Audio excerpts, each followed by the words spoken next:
সেই আন্দোলন যখন 14 জুলাই শেখ হাসিনা যখন শিক্ষার্থীদেরকে রাজাকার নাতিপতি আখ্যাতে, এরপরে কিন্তু আন্দোলনটা অনেক বড় আকার ধারণ করে এবং এই যে 14, 15, 16, 17 প্রত্যেকটি দিন শিক্ষার্থীদের উপরে ক্রমান্বয়ে নির্যাতন, হামলা, এর সাথে ছাত্রলীগের নেতৃবৃন্দ, কর্মী বাহিনী তারা যুক্ত ছিল এবং বিশ্ববিদ্যালয়ের তৎকালীন ভিসি মাকসুদ কামাল তার বাসায় ছাত্রলীগের নেতৃবৃন্দের সাথে মিটিং করে তারা এই ব্যাপারে পূর্ণাঙ্গ ডিসিশন নেয় এবং শিক্ষার্থীদের উপর হামলা করে। আপনারা জানেন যে 15 জুলাই ভিসি চত্বরে, এরপরে আমাদের শহীদুল হলের সামনে শিক্ষার্থীদের উপর যে হামলা করা হয়, এই হামলাগুলোতে আমরা পরবর্তীতে তাদেরকে ছাত্রলীগকে প্রতিহত করার জন্য সেখানে আমরা লজিস্টিক সাপোর্ট দিয়ে আমরা সেখানে অবস্থান করি এবং এই যে পরবর্তীতে আপনি জানেন যে ছাত্রলীগকে ক্যাম্পাস ছাড়া করা হয়, শিক্ষার্থীরা তাদেরকে ক্যাম্পাস ছাড়া করে। এরপরে 17 জুলাই গায়েবানা জানাজায় আমরা সেখানে অংশ নেই। ক্যাম্পাসের অভ্যন্তরে আমাদের উপর হামলা করা হয়, সরকারের পেটুয়া বাহিনী ক্যাম্পাসের অভ্যন্তরে হামলা করে কার অনুমতিতে? অবশ্যই তৎকালীন ভিসি মাকসুদ কামাল এই নির্দেশনা দিয়েছেন বলেই তারা সেখানে হামলা করার সুযোগ পেয়েছিল। তো সেই জন্য আমরা তৎকালীন যারা খুনি হাসিনা, তার দোসররা, তৎকালীন ভিসি মাকসুদ কামাল এবং ছাত্রলীগ, যুবলীগ এই যারা নেতৃবৃন্দ যারা ছিল তাদের ব্যাপারে আমরা জবানবন্দি দিতে তদন্ত কর্মকর্তার অনুরোধে আমরা এখানে এসেছি এবং আমরা খুব দ্ব্যর্থহীন কথায় বলতে চাই, এই বাংলাদেশে সকল খুনিদেরকে, খুনি হাসিনা এবং তার দোসরদেরকে দেশে নিয়ে এসে তাদেরকে বিচারের আওতায় নিয়ে আসতে হবে এবং কোনো অবস্থাতেই যারা এর সাথে সম্পৃক্ত ছিল তাদেরকে শেল্টার দেওয়ার কোনো সুযোগ নেই। যারাই সরকারের অন্তর্বর্তীকালীন সরকার অথবা যারাই তাদেরকে শেল্টার দেওয়ার চেষ্টা করবেন, শিক্ষার্থী সমাজকে সাথে নিয়ে, সারা বাংলাদেশের মানুষকে সাথে নিয়ে আমরা তাদেরকে প্রতিহত করবো ইনশাল্লাহ। স্বৈরাচার, খুনি, ডাইনি, ড্রাকুলা হাসিনা যে গণহত্যা সংগঠিত করেছে, সশস্ত্র জঙ্গি সংগঠন আওয়ামী লীগ, যুবলীগ, ছাত্রলীগ যে গণহত্যা সংগঠিত করেছে, সেই বিষয়ে আদালতে আমরা আজকে জবানবন্দি দিতে এসেছিলাম। আমাদের ডাকসুর ভিপি জনাব সাদিক কায়েম তিনি এখনও জবানবন্দি দিচ্ছেন। আপনারা জানেন যে জুলাই এবং আগস্ট মাসে ওবায়দুল কাদের, বাহাউদ্দিন নাসিম সহ আরও যারা আওয়ামী লীগের নেতৃবৃন্দ যারা গণহত্যার সাথে জড়িত ছিল সরাসরি প্রত্যক্ষভাবে, তাদের ব্যাপারে আমাদের ডাকসুর ভিপি জনাব সাদিক কায়েম তিনি এখন সাক্ষ্য দিচ্ছেন ভিতরে। আর আমি মুসাদ্দিক আলী ইবনে মোহাম্মদ, সাহিত্য সাংস্কৃতিক সম্পাদক ডাকসু, এবং আমার সাথে আছেন ঢাকা বিশ্ববিদ্যালয়ের সম্মানিত সিনেট সদস্য এবং ছাত্র পরিবহন সম্পাদক জনাব আসিফ আবদুল্লাহ।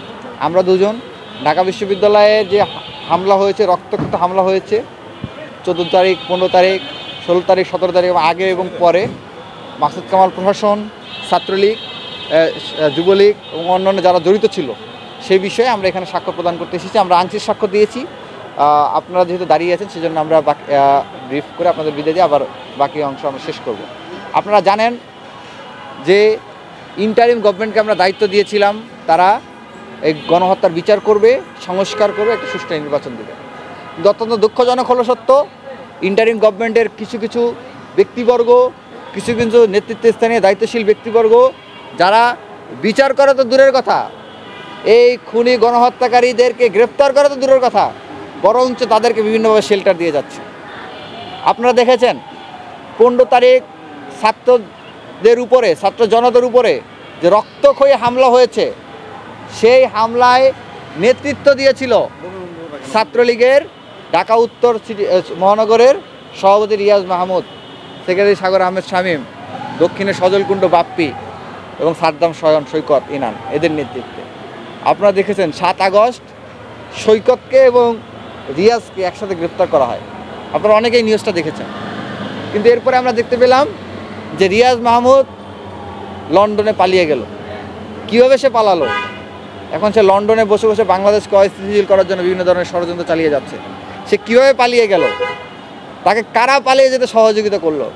এই অন্তর্বর্তীকালীন সরকারের বিভিন্ন নেতৃত্বস্থানীয় দায়িত্বশীল ব্যক্তিবর্গ, তারা এদেরকে সেফ এক্সিট দিয়েছে। আপনারা দেখেছেন হাসান মাহমুদ গ্রেফতার হওয়ার পরে এখন তিনি প্যারিস থেকে তিনি এখন এই উস্কানিগুলো দিচ্ছে এবং বাংলাদেশকে অস্থিতিশীল করার জন্য বিভিন্ন ধরনের ষড়যন্ত্র করে যাচ্ছে। অনেকেই 5 আগস্টের পরে দেশ ছেড়ে পালিয়েছে।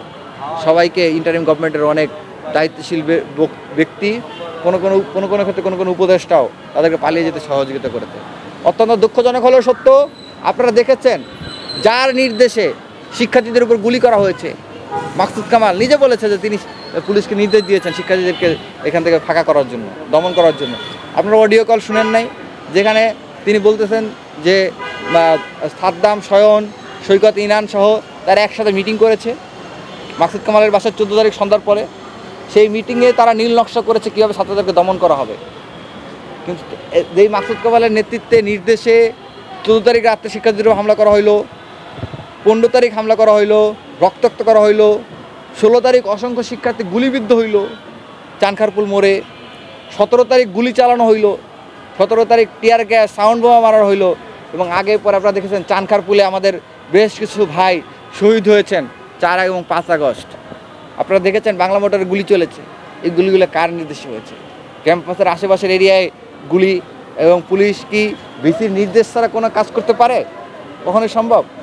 তারপর আমরা দেখতে পাচ্ছি সরকারের উচ্চ পর্যায়ের কোনো ব্যক্তি এই মাকসুদ কামালের নাম চার্জশিট থেকে এবং মামলা থেকে বাদ দেওয়ার জন্য বিভিন্ন ধরনের প্রেশার দিয়ে যাচ্ছে। আমরা ডাকসু থেকেও হুঁশিয়ারি করে বলে দিচ্ছি এবং আমরা প্রসিকিউশনকেও জানিয়েছি যে বিচারকে, আইনকে আইনের গতিতে চলতে হবে। এর সামনে যেই বাধা হয়ে আসার চেষ্টা করুক না কেন, সে যদি সরকারের উপদেষ্টাও হোক না কেন, সরকারের প্রধান উপদেষ্টা হোক না কেন, ডাকসু তাদেরকে প্রতিহত করবে। মাকসুদ কামালের বিচার হতে হবে এবং প্রত্যেকটা হত্যাকাণ্ড এবং হামলার সাথে জড়িত যারা ছিল, ছাত্রলীগের সভাপতি, সেক্রেটারি, সাধারণ সম্পাদক, মহানগর ছাত্রলীগের সভাপতি, সেক্রেটারি, যুবলীগের সভাপতি, প্রত্যেককে নিয়মানুগ পদ্ধতিতে আইনের গতিতে এগিয়ে আইন অনুযায়ী তাদেরকে বিচারের মুখোমুখি করতে হবে এবং তাদের ন্যায় বিচার নিশ্চিত করতে হবে। এখানে জিরো টলারেন্স, বিন্দু মাত্র ছাড় দেওয়া হবে না।